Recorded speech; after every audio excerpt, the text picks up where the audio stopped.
नमस्कार, गोर लागै छी। अधिक मास एकादशी में अहाँ सब गोटा के स्वागत करै छी।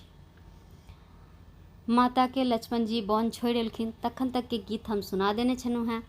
ओकर आइ आगू वाला गीत सुनाबै छी।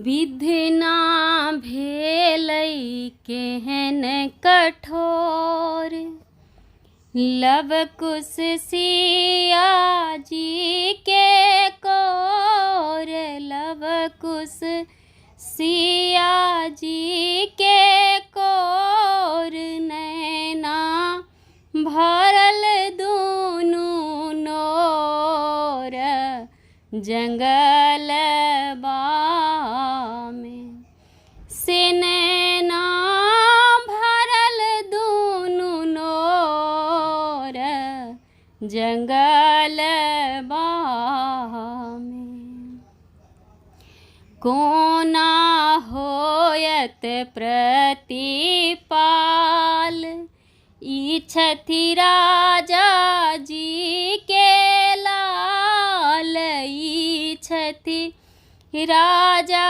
जी के लाल, की लय करब दुलार, जंगलबा में से की लय करब दुलार, जंगलबा में।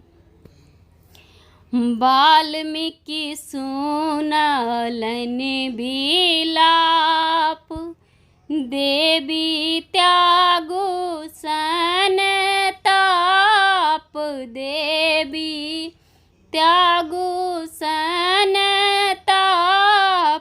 चलू कुटिया में हमार, जंगलबा में से चलू कुटिया में हमार, जंगलबा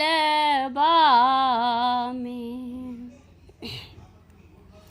सिया जनक दुलारी, दोसर राम जी के नारी, दोसर राजा जी के नारी, तखन करथी गुजारी, जंगलबा में तखन करथी गुजारी, जंगलबा में।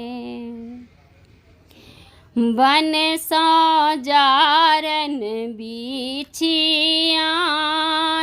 नीत अपने भरथि पानी, नीत अपने भरथि पानी, धरथि रामचंद्र के ध्यान, जंगलबा में से धरते रामचंद्र के ध्यान, जंगलबा में से धरते राम जी के ध्यान, जंगलबा में।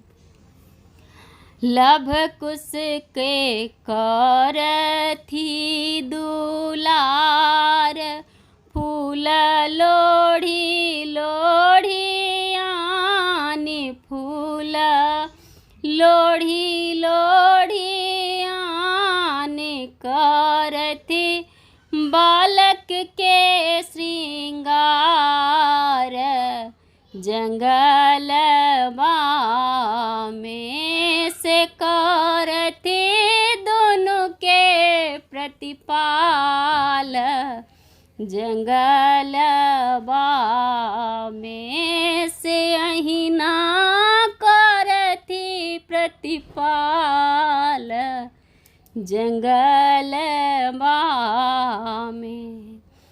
विधि ना भेलै केहन कठोर, लव कुश सिया जी के कोर, लव कुश सिया जी के कोर, नैना भरल दुनू नोर, जंगलबा में से नैना झरै दुनू नोर, जंगलबा में।